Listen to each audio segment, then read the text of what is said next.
Alright, now welcome back. It's your boy King Phillip, and I saw this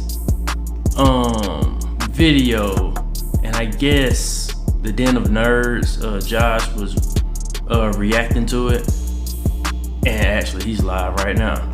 But I saw it, and I think I'm gonna I said I'm gonna react to it as well. Just because when I went to go watch the original video of this, I was like, oh man, this Rob from Comics Explained really put some effort into this video. So I said, I'm gonna actually check this out and review it. So shit, let's check it out, man. Got to start it over.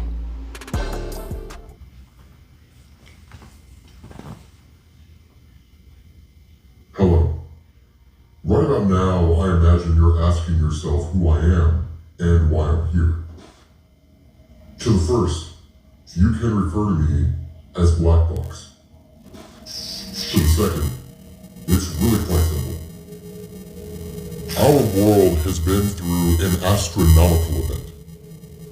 In what felt like the blink of an eye, half of our Earth's population disappeared, and 5 years later it returned.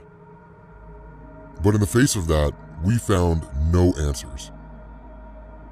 Outside of a podcast ran by a minor league Avenger, there was no one in a position of authority coming forward with an explanation.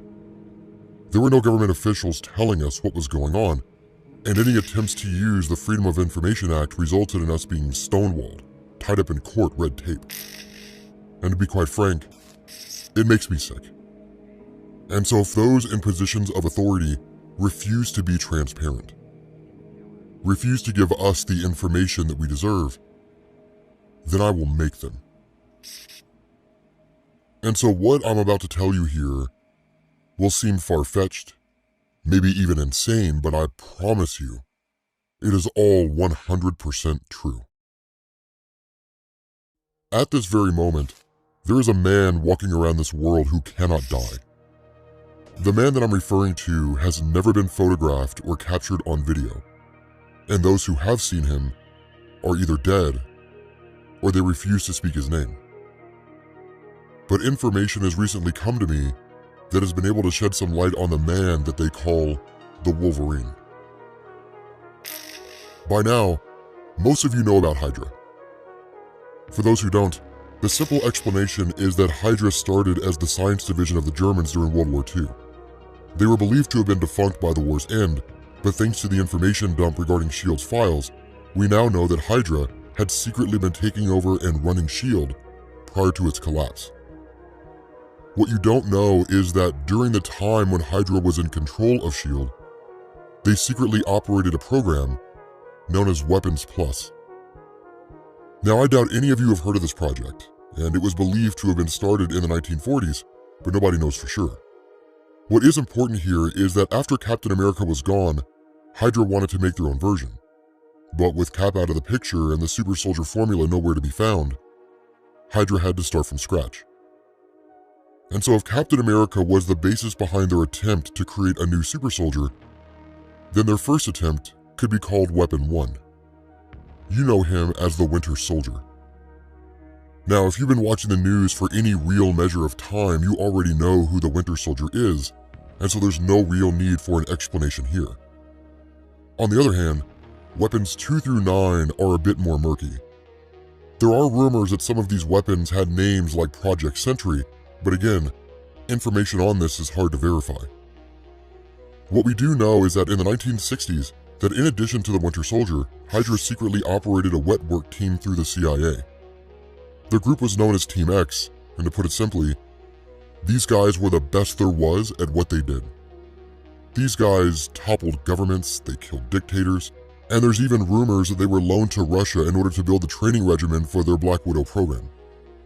Now, according to my sources, Hydra eventually brought Team X into Weapons Plus as their 10th attempt to create super soldiers with the Weapon X program. And unlike previous programs, Weapon X used a combination of artificial memory plants, physical enhancements, and gene therapy. Now, the process of artificial memory implants allowed Hydra to create a literal life of lies to ensure compliance at every level. As far as physical enhancements were concerned, up until recently, We didn't know what enhancements had been made. But thanks to my contacts, we know that in the 1950s, Hydra had become aware that vibranium deposits existed in places outside of the Kingdom of Wakanda. Specifically, these deposits were in the Atlantic Ocean. Now, for reasons that remain unexplained, Hydra abandoned their drilling efforts shortly after starting, but they were able to secure a sample. Using this limited sample, Hydra's R&D division was able to blend vibranium with several other elements of unknown composition. And indeed, the formula for this new metal still remains a mystery.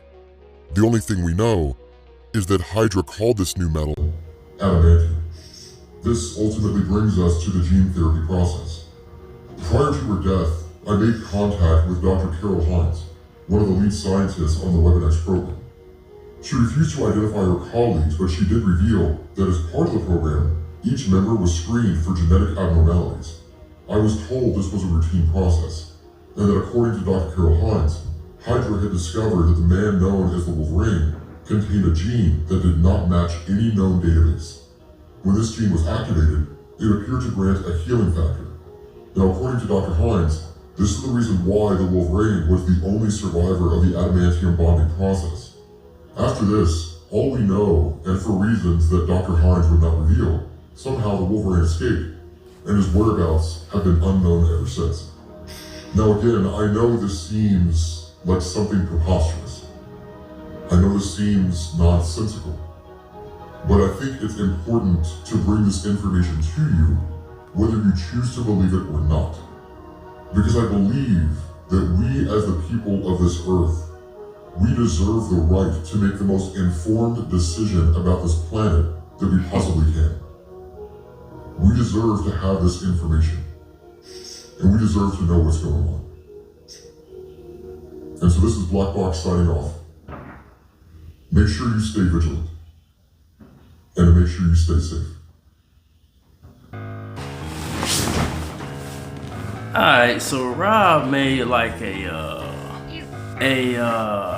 what would you call that? He made like a MCU type canon distress video thing. I don't know what the hell you call it. I've seen it before though, but yeah, man. That was interesting. I like how he played it. I mean, I can see that actually working in the MCU as far as the timeline / the backstory on mutants and the Wolverine for real. And to that point, I think Rob and a few other people, man, I mean Screen Crush, a lot of folks have really given some great ideas to things that they could do in the MCU to, you know, either give a backstory to mutants, and I mean more specifically Wolverine in this point. I mean in this case. But I can see them probably doing it. I can see them probably using that. Like, or taking an idea from it. I just hope Rob gets his credit, because it reminds me of X-Men 3, where Bryan Singer, or whatever his damn name is, incorporated the I'm the Juggernaut bitch into the dialogue for the Juggernaut in that movie. Don't you know who I am? I'm the Juggernaut, bitch! In which that came from the viral video of Yeah, it's the Juggernaut, bitch! Yeah, Charles, I beat that. damn, all I can think about is Randy Hayes and damn, what's the buddy name? Because I still follow him. Nas the Great? I guess that might be him. Shit, I forgot the actual names, but I'll probably add it on here. But but yeah, you know, that kind of stuff made it into the movie, so I can see them probably using this. Woo! Man, I'm finna irritate my ass to sleep. But man, that was a good video, Rob. That was a good video. I like it. Peace.